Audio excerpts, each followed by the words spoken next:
Filosofía, Arte y Tecnología, episodio 4. Hola, me alegra que estés aquí en el episodio número 4 de Filosofía, Arte y Tecnología. Yo soy Elikia y el día de hoy hablaremos contigo de Ursula K. Le Guin, la feminista que dio un giro a las convenciones de la ciencia ficción.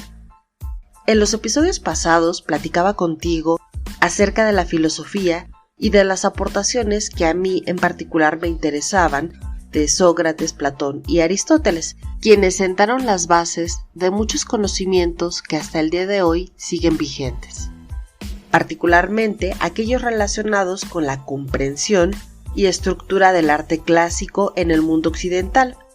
Pero también me parece pertinente señalar que estos filósofos contribuyeron, a través de afirmaciones poco atinadas, a legitimar la desigualdad entre hombres y mujeres, y este pensamiento trascendió debido a que durante el final de la Edad Media se recuperaron los textos de estos pensadores.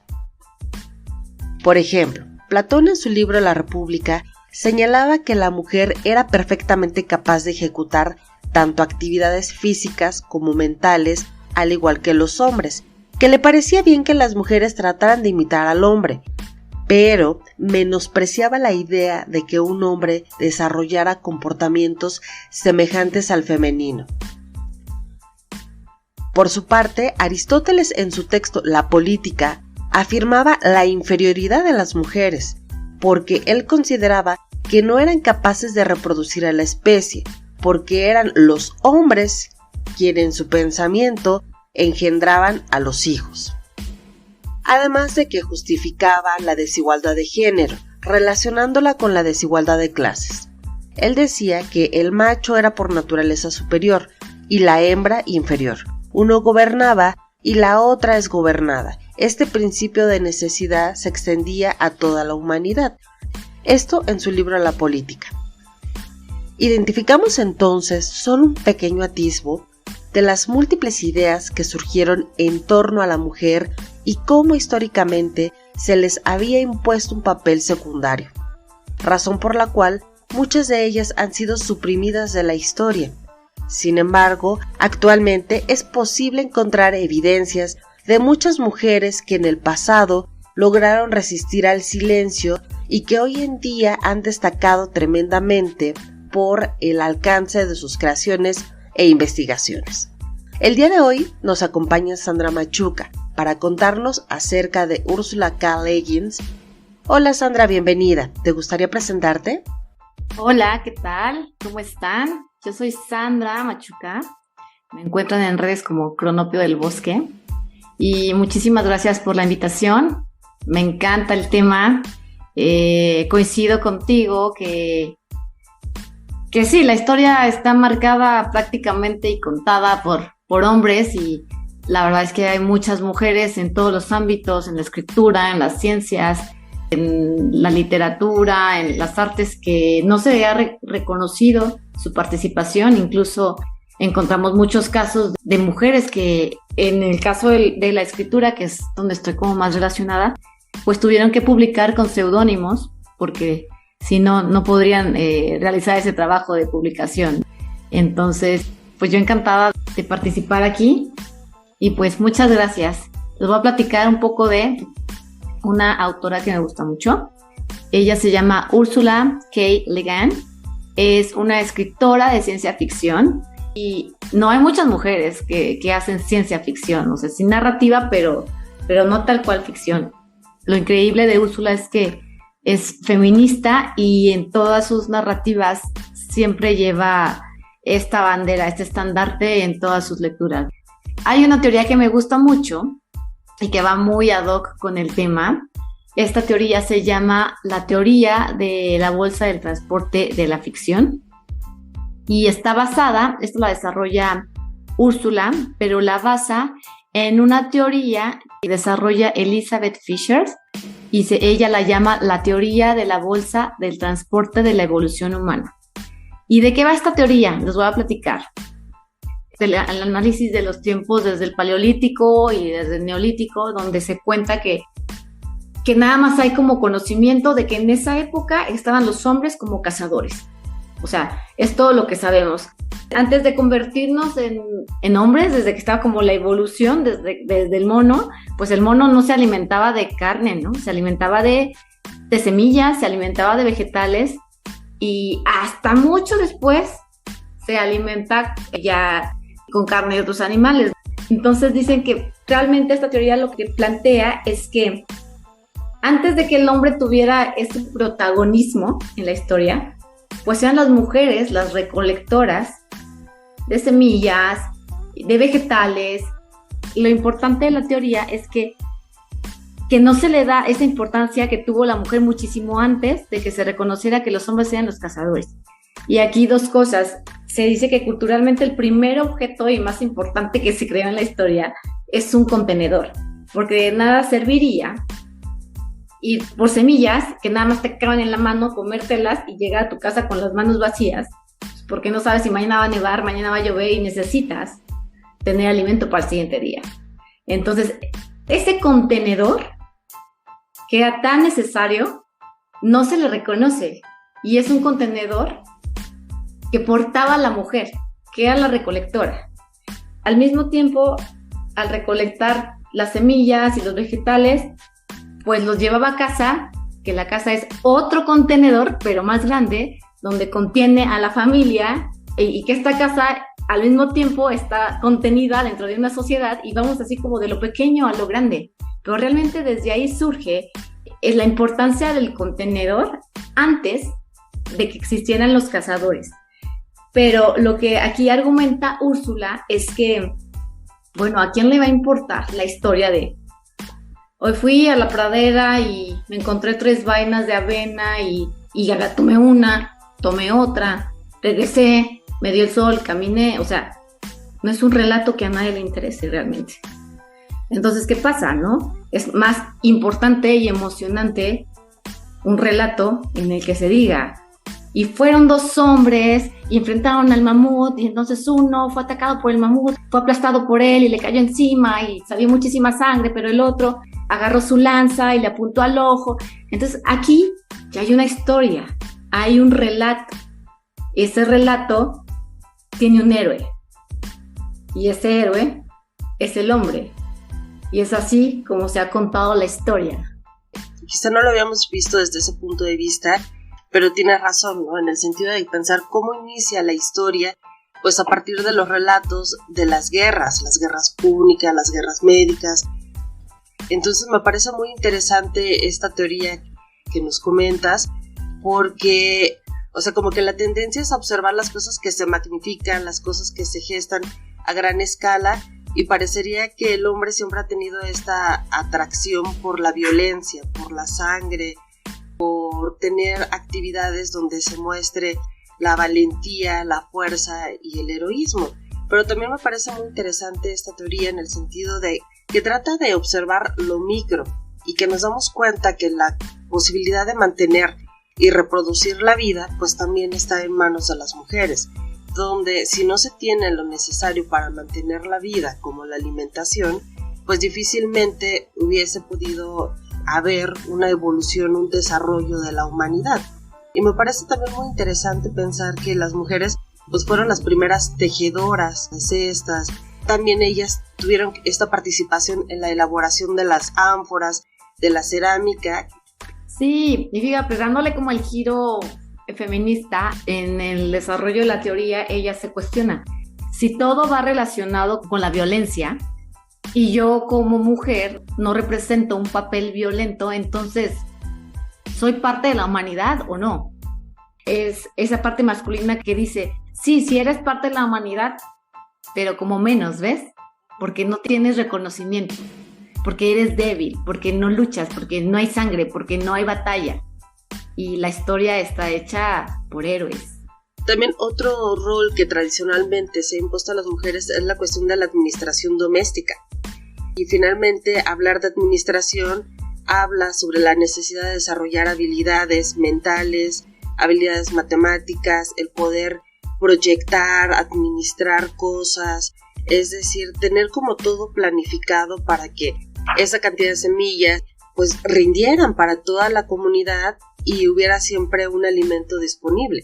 Entonces, bueno, de ahí reafirmamos quizá esta visión de pensar a las mujeres como el sexo débil es totalmente erróneo, sino más bien pensaría yo que somos más racionales, más calculadoras, ¿no? Que también a la larga eso visto desde la masculinidad, en lugar de ser visto como algo positivo, también tiene una connotación negativa, ¿no? Es que las mujeres son frías, son calculadoras, entonces como que están alejadas de su condición y también hay un rechazo hacia ello.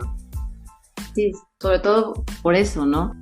Creo que se maneja a conveniencia eso de son calculadoras y eso, como dices, es como una postura que igual te resta méritos, ¿no? También. Y regresando a lo del contenedor, también pone el ejemplo básico. Pues somos el contenedor de la creación. O sea, no más. Somos quienes contenemos la vida, somos quienes damos vida y somos el primer contenedor que se ha creado. Pensar en el contenedor, pero finalmente también como una parte constitutiva de la posibilidad de gestar la vida. No es pensar que un sexo es mejor que el otro, sino que ambos en conjunto se vuelven importantes para mantener la vida, la reproducción, y que no solamente en el plano fisiológico, sino también intelectual, porque las mujeres también han aportado mucho para la construcción de la cultura. Pienso en mujeres destacadas en la ciencia como Marie Curie, por ejemplo, y otras muchas que han apostado por la investigación científica a pesar de todo, a pesar de que la sociedad ha reprimido mucho la participación de las mujeres en la construcción del conocimiento, la prohibición que hubo pues también hace siglos, cómo fue parte de una lucha el hecho de que las mujeres se integraran a los estudios, a la universidad, cómo comenzaron a participar en la investigación y tenía un estigma, se creía que no eran capaces y sin embargo pues muchas han demostrado que sí es posible y me parece eso muy interesante cómo pues estos movimientos feministas que han surgido a lo largo de la historia, pues cada uno de ellos ha ido sumando, ha ido aportando y que sobre todo pues las mujeres a partir de la necesidad, de la curiosidad, del esfuerzo, pues han contribuido también para desarrollar un montón de teorías importantes hoy en día. Y es que siempre han contribuido, lo que pasa es que no se les había reconocido, digo, ahora que el movimiento feminista creo que cada vez que avanza una ola, creo que viene como con más fuerza y se obtienen más cosas. Yo no tiene mucho que comencé a revisar, sobre todo en literatura y en el tema de filosofía, qué tantas mujeres había y bueno, tú sabrás, en la época clásica, bueno, que no se mencionan casi a nadie, o sea, y todavía en la época moderna. Hasta ahorita he conocido más y filósofas que están vigentes, dando aún cátedra, pero si nos vamos a los tiempos clásicos, todos son filósofos, o sea, es imposible que no hubiese mujeres pensantes, ¿no? Simplemente no se les reconocía, y más bien es ahorita, gracias a la lucha, porque nos reconozca todo esto, que ya sabemos de más mujeres qué están haciendo y qué están aportando y qué están desarrollando en todos los ámbitos. Sí, fíjate que eso es interesante y creo que se conecta con la hipótesis principal de que finalmente estamos hablando de que es historia que se construye por hombres y para hombres. Entonces pareciera que en el plano de la filosofía es algo similar, ¿no?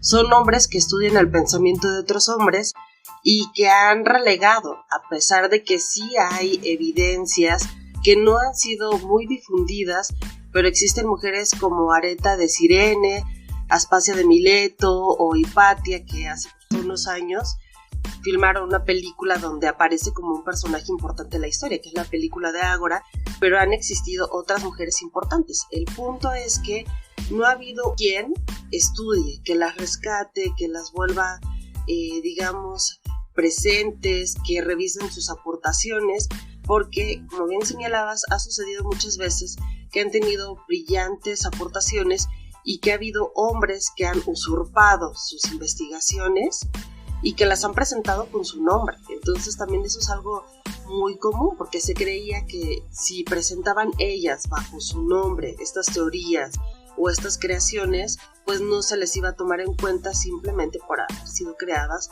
por mujeres. Y entonces, ¿qué sucedía? Pues que los maridos las hacían pasar por suyas. Sí, hace poco estaba consultando un libro que se llama así como Brujas, Diosas y Guerreras, y justo habla de la mitología en varias regiones, pero lo curioso es que casi todas las mujeres que aparecen en el libro se les da un papel como de portadoras de desgracias. O sea, es como se les reconoce, o son brujas, o traen algo malo. Eso me llamó la atención. En la mitología, las mujeres que vi justamente tenían como ese detonante, portadoras del mal. Y tampoco es padre que digamos que lo poco que encontramos en la mitología tenga esa inclinación, ¿no? Claro, por ejemplo, pienso en figuras como las mujeres de la mitología griega. Hera, como una mujer celosa, obsesiva. Pienso, por ejemplo, en la Medusa, que también mala, convertía a los seres en piedra. La figura de la sirena, que encantaba su canto. Pienso en Pandora y su caja, que ella es la oficial portadora de las gracias. A mí me viene a la mente ahorita Cassandra, si lo que tenían que aportar venía de un hombre, entonces sí se reconocía justamente Cassandra, que es una profetisa. Ella es la que anuncia la caída de Troya, y entonces dice, va a pasar esto, y nadie le hace caso, pero cuando el hermano es el que dice, ¿saben qué? Va a venir una guerra, al hermano sí le creen. O sea, a Cassandra era Cassandra la loca, aunque ella lo advirtió, pero cuando el hermano de Cassandra da la noticia, entonces dicen, sí, es cierto. Pareciera eso, ¿no? Que las mujeres se presentaban como incapaces de detentar la verdad, y que la verdad solamente correspondía al hombre, la verdad y la razón, y es algo que se quedó, porque usualmente se piensa la mujer más asociada a esta parte emocional, visceral, como nerviosas, como que se inventan cosas. Sin embargo, pues no es así. También hay un conocimiento, hay una intuición que pues permitía predecir algunas cosas o señalar algunos acontecimientos, y que a veces eran a partir de las observaciones, ¿no? Que las mujeres de repente tenemos eso, ser más observadoras, tener más tiempo para meditar, para analizar lo que está aconteciendo. Claro, sí, también ahorita me vino a la mente el mito de Lilith, cómo se le da también un papel negativo en la historia y cómo se les relaciona. Recuerdo que el mito también tenía que ver con los niños que se enfermaban en esa época, y era, si se van a morir es porque se los lleva ella, por todo el bagaje que trae arrastrando, y que por su culpa pues ahora todos vamos a pagar por ello, ¿no? Entonces sigue siendo un papel negativo. Claro, y sobre todo porque el papel particular de Lilith pues tiene que ver con una mujer libre, emancipada, que fue hecha del igual material que Adán, y que también tuvo una decisión y que tuvo conciencia propia. Entonces me parece muy interesante cómo a esta mujer independiente que toma decisiones sobre sí, sobre su cuerpo, se le carga todo este estigma. Y cómo entonces surge la necesidad de crear una nueva figura como Eva, siempre pegada o dependiente de Adán, quien tiene que cumplir un rol complementario, pero donde la cabeza es Adán y ella es quien lo sigue. Claro, pero desde el momento que dices dependiente de Adán, pues a ella la crean de una forma distinta que Lilith, tal cual, de una parte de Adán, ¿no? De la costilla. No fue parejo ahí, como en los inicios de que fueron de arcilla. Lilith y Adán estaban exactamente igual, y eso era lo que decía Lilith, ¿no? Bueno, tú y yo estábamos a la par. Y acá, ya cuando se crea Eva, pues ya hay una desventaja, partiendo de cómo se creó. Toda la historia, los viejos relatos, pues siempre han tratado de manifestar esto, ¿no? La dependencia de las mujeres hacia los hombres, tratar de colocarlas en un plano inferior, o simplemente no mencionarlas, y creo que también eso es algo bastante fuerte, el hecho de no mencionarlas, de no reconocerlas, de dar por sentado su presencia, sin darles el papel debido, y que estamos viendo que la historia misma pues se ha encargado de perpetuar eso. Me parece interesante cómo en la actualidad pues han surgido nuevos enfoques historiográficos donde se ha buscado dar cabida a otras narrativas y no solamente estas narrativas donde solamente uno, el vencedor, el más fuerte, podía contar su historia. Sí, es un trabajo que ya se viene haciendo desde hace tiempo para que se reconozca realmente el papel y se reivindique el papel de la mujer en la historia. Pues muy bien, no sé, ¿quieres agregar algo más? No, está súper interesante, la verdad es que el tema da para pasarnos aquí 3 horas y con miles de ejemplos, me vienen muchísimos a la mente, pero yo creo que podríamos hacer otros episodios. Pues mira, lo que podemos hacer es compartir en las redes sociales la referencia, pues este texto que resulta bastante interesante, pero también me gustaría platicarles un poquito más, me gustaría que Sandra se presentara porque también ella representa un colectivo, Match Collective, que tiene una propuesta muy interesante y que está muy relacionada con este tema que estamos platicando el día de hoy. Perfecto, claro, sí, formo parte del colectivo Match Collective. Este es un colectivo de mujeres que impulsa proyectos de mujeres en cuestión de arte y literatura, y justamente esto para crear un espacio creador para todas las mujeres que quieran ser escuchadas, leídas y mostrar todos sus proyectos. Ahorita lo que tenemos es una convocatoria de relatos cortos con todo el contexto del 8M y se trata de narrar un día en la vida de una mujer. La verdad es que hay muchas situaciones que se vienen normalizando, que vivimos día a día, desde que te cuestionas, ¿me vestí bien para salir? O sea, no estoy provocativa, desde que aceptas micromachismos todo el día en el trabajo o hasta con tus mismos amigos, códigos de vestimenta que a lo mejor no tendrían que existir. Las mujeres deben ir entaconadas o tienes que usar el sostén a fuerza, aunque la varilla se te esté clavando, no importa.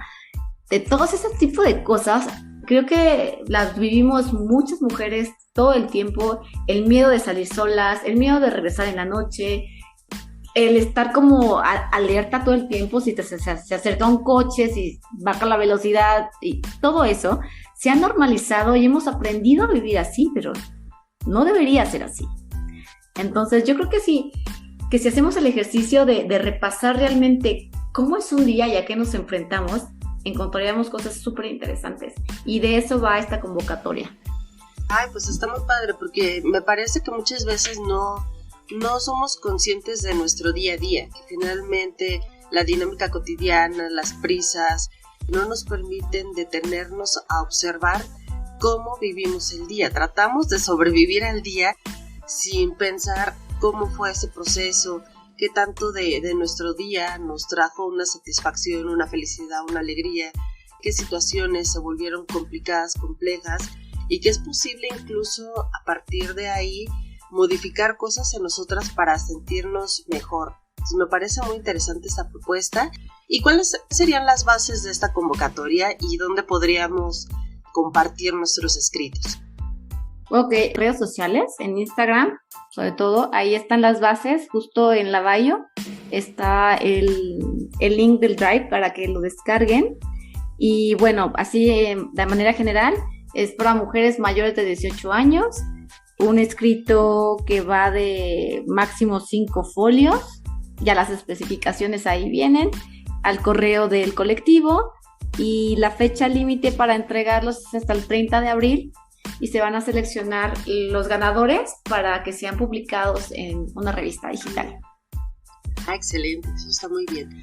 Y bueno, entonces, ¿qué cosas deberíamos de considerar en la elaboración de este trabajo? ¿Qué criterios, digamos, que serían tomados en cuenta para la publicación? Pues realmente es la originalidad y sobre todo la honestidad con que lo narres. O sea, igual hay gente que quiere usar un seudónimo para sentirse más libre de contar las cosas, está perfecto, pero sobre todo lo que buscamos es concientizar a la gente a través de la escritura. Sabemos que en materia de feminismo y de demandas sobre muchos temas que involucran a la mujer pueden ser muy directos, ¿no? A lo mejor desde una manifestación, pero el colectivo lo que intenta es que a través del arte se cree conciencia y entonces sea para la gente más sencillo comprender realmente qué es lo que está pasando. Entonces es un ejercicio pues realmente para cada una de nosotras y solo es así contar su día. Te doy las gracias por acompañarnos este día en esta charla y bueno, ya estaremos presentando en futuras ocasiones también a Sandra con algunos otros temas. Les vamos a compartir en nuestras redes sociales la convocatoria y todos los contactos por si necesitan preguntar algo, para quien esté interesada.